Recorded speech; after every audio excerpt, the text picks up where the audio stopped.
The chip shortage has been around for a while, seriously disrupted automotive industry. Are we starting to see some improvements of the situation? We do see an improvement in the chip shortage situation. The first half of this year was better than the second half of last year.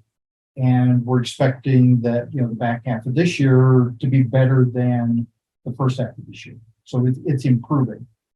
That's not to say it's going away. Lead times are still significantly higher than usual for semiconductors in automotive. And until those start approaching more typical levels, I wouldn't say that we're out in the woods on the shortage in general.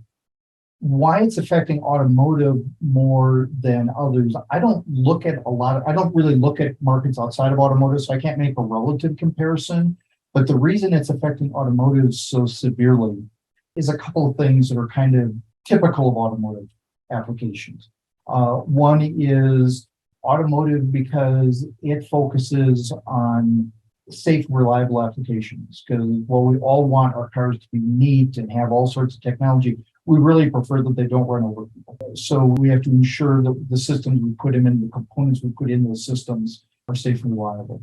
That means that once you have a supply chain established, it's very difficult to deviate from it. The other thing is, for the same reason, automotive tends to use more mature process nodes.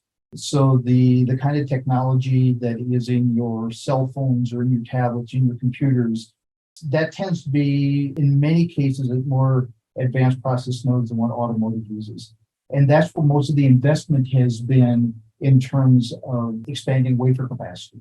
So automotive has been, I don't want to say been left behind, but because of the mature process nodes have not gotten as much investment as the advanced process nodes, they don't have as much flexibility built into them right now that they can respond quickly to the kind of situation we've been going through since last year.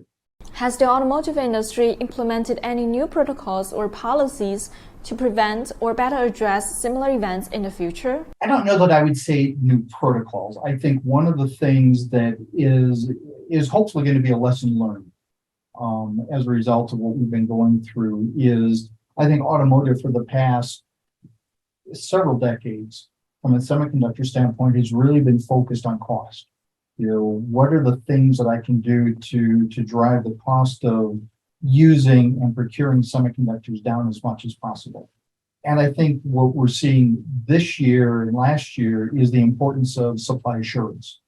So it's great if you can get things really cheap, but it's not really helpful if you can get things really cheap but you can't get them.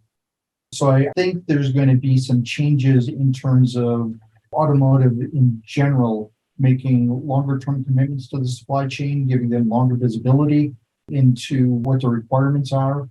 And by that, I mean, instead of, say, giving the semiconductor suppliers a quarter of a firm order window, it'll now be extended maybe a year, 2 years of a firm order window. So the semiconductor suppliers can then give more long-term commitments to the foundries that they use, so they can all do a better job of planning what their demands are going to be and then planning capacity accordingly.